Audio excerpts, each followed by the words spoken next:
इसका हम first part ले लेते हैं ए। वो हमारे पास है 5 - 7 - 1 5। तो इसका डी स्टूडेंट हम क्या करते हैं, अब ट्रांसपोज फाइंड करते हैं। तो ट्रांसपोज हमारे पास क्या हो जाएगा कि देखें 5 - 7 ये इसका रो है, इसको हम कॉलम बना लेते हैं 5 - 7। इस तरह -1 5 ये इसका रो है, इसको हम क्या कर लेते हैं कॉलम बना लेते हैं -1 एंड 5। तो डी स्टूडेंट देखें कि ए और ए ट्रांसपोज आपस में इक्वल नहीं है। इक्वल मैट्रिक्स की हमने डिफिनेशन क्या पढ़ी थी कि इसके करस्पॉन्डिंग एलिमेंट सेम होनी चाहिए।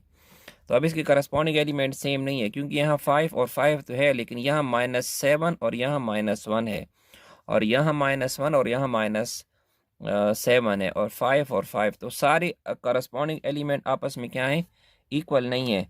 तो इसलिए हम लिख सकते हैं कि मैट्रिक्स ए जो है वो ए ट्रांसपोज के बराबर नहीं है। तो इसलिए जो हमारे पास मैट्रिक्स ए है ये हमारे पास क्या है, नॉट सिमेट्रिक। तो इसी बेस पर हम एक दूसरा क्वेश्चन सॉल्व करते हैं। डी स्टूडेंट हमारे पास बी के एलिमेंट हमारे पास है -1 2 2 3। तो डी स्टूडेंट अभी इसका हम क्या करते हैं, ट्रांसपोज लेते हैं। तो ट्रांसपोज में आपको पता है कि हम क्या करते हैं, रोज़ को कॉलम बना लेते हैं। तो -1 2 इसका हमारे पास रो है, तो -1 2 इसका हमारे पास बन जाएगा कॉलम। इस तरह हमारे पास 2 3 ये इसका हमारे पास रो है, तो 2 3 इसका हमारे पास क्या बन जाएगा, कॉलम। तो डियर स्टूडेंट आप अगर देखें तो बी और बी ट्रांसपोज आपस में क्या है, इक्वल है। क्यों? क्योंकि इसके करस्पॉन्डिंग एलिमेंट सेम है, -1 2 2 2 2 और 3 3। तो इस बेस पर हम लिख सकते हैं कि बी और बी ट्रांसपोज आपस में क्या है, इक्वल हैं। तो जब ये दोनों आपस में इक्वल आ जाएं तो फिर हम कहते हैं कि हमारे पास क्या है, सिमेट्रिक मैट्रिक्स है। इसी बेस पर हम इसका पार्ट नंबर सी कर लेते हैं। पार्ट सी में हमारे पास एलिमेंट है 3 4 5 और 6। अब इसका हम क्या करते हैं, ट्रांसपोज लेते हैं। तो ट्रांसपोज लेने से हमारे पास क्या हो जाएगा, ये इसका जो हमारे पास 3 4 है रो, इसको हम कॉलम बना लेते हैं, और 5 6 ये भी कॉलम बन जाएगा। अब हम चेक करते हैं कि इनके करस्पॉन्डिंग एलिमेंट सेम है कि नहीं। तो देखो 3 और 3 तो सेम है, लेकिन 4 के अगेंस्ट यहाँ हमारे पास क्या है, 5 है। 3 3 ये सेम है, लेकिन 4 के अगेंस्ट हमारे पास क्या है, 5 है, सेम नहीं है। 5 के अगेंस्ट 4 है, और फिर 6 और 6 सेम है। तो इसका मतलब ये है कि इक्वल मैट्रिक्स नहीं है। इक्वल मैट्रिक्स तब होते कि इनके करस्पॉन्डिंग एलिमेंट हमारे पास क्या आते, सेम। तो इस बेस पर हम लिखेंगे कि सी और सी ट्रांसपोज जो है वो आपस में इक्वल नहीं है। तो इसका मतलब ये हुआ कि हमारे पास क्या है, नॉट सिमेट्रिक है।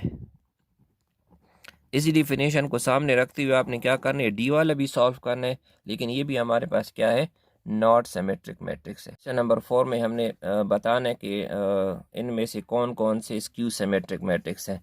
तो स्क्यू सिमेट्रिक मैट्रिक्स हमारे पास कौन सा होता है डियर स्टूडेंट, कि अगर हमारे पास मैट्रिक्स ए है और इस मैट्रिक्स ए का हमने सबसे पहले क्या किया, ट्रांसपोज लिया, और ट्रांसपोज लेने के बाद क्या किया, माइनस के साथ मल्टीप्लाई कर दिया, और इसको सॉल्व करने के बाद हमारे पास जो आंसर आए तो वही मैट्रिक्स ए आ जाए, तो फिर हम कहते हैं कि ये हमारे पास क्या कहलाता है, स्क्यू सिमेट्रिक मैट्रिक्स कहलाता है।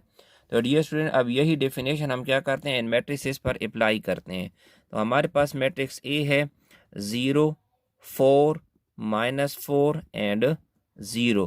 तो सबसे पहले डियर स्टूडेंट हम इसका क्या करते हैं, ट्रांसपोज लेते हैं।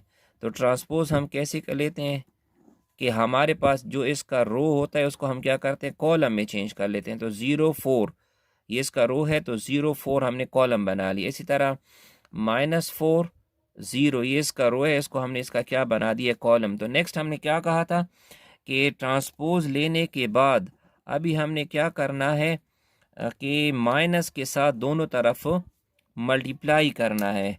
तो माइनस के साथ अब मल्टीप्लाई कर लेते हैं और चेक करते हैं कि हमारे पास जो ओरिजिनल मैट्रिक्स था वही आता है कि नहीं आता। तो हम क्या करते हैं, यही हम लिख लेते हैं फिर माइनस इंटू ए ट्रांसपोज। तो माइनस को अब 0 के साथ मल्टीप्लाई करते हैं तो हमारे पास 0 ही आएगा क्योंकि न्यूट्रल है। लेकिन माइनस को हम जब -4 के साथ मल्टीप्लाई करते हैं तो माइनस इंटू माइनस क्या हो जाएगा, +4 बन जाएगा। और यहाँ प्लस है हमारे पास, तो माइनस इंटू प्लस माइनस हो जाएगा। और माइनस इंटू ज़ीरो, तो ज़ीरो न्यूट्रल होता है, इसको हम वैसे ही लिखेंगे। तो डियर स्टूडेंट, अब इस मैट्रिक्स को आप ऑब्ज़र्व करें और इस मैट्रिक्स को आप ऑब्ज़र्व करें, तो इसकी करस्पॉन्डिंग एलिमेंट सेम है। कैसे कि हमारे पास ज़ीरो के अगेंस्ट ज़ीरो है, 4 के अगेंस्ट 4 है, -4 के अगेंस्ट -4 है और ज़ीरो के अगेंस्ट फिर ज़ीरो है। तो इसका मतलब ये हुआ कि हमारे पास जो मैट्रिक्स ए है वो हमारे पास इक्वल आ गया है माइनस इंटू ए ट्रांसपोज की, क्योंकि हमने डेफिनेशन ये पढ़ी थी कि अगर हमारे पास एक मैट्रिक्स ए है उसका ट्रांसपोज लेने के साथ माइनस के साथ मल्टीप्लाई करें और वही मैट्रिक्स फिर आ जाए, तो इससे हमारे पास वही मैट्रिक्स ए फिर आ गया है।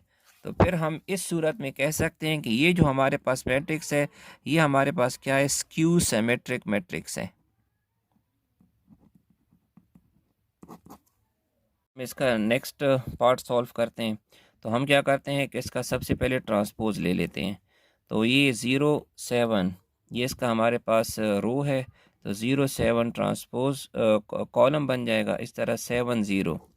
हमने क्या कहा था कि ट्रांसपोज लेने के बाद हमने दोनों तरफ क्या करना है, माइनस के साथ मल्टीप्लाई कर लेना है। तो माइनस के साथ अब मल्टीप्लाई कर लेते हैं, तो हम देखते हैं कि माइनस इंटू ज़ीरो तो ज़ीरो ही रहेगा, minus into seven -7, minus into seven -7 और माइनस इंटू ज़ीरो अगेंस्ट हमारे पास क्या रहेगा, ज़ीरो।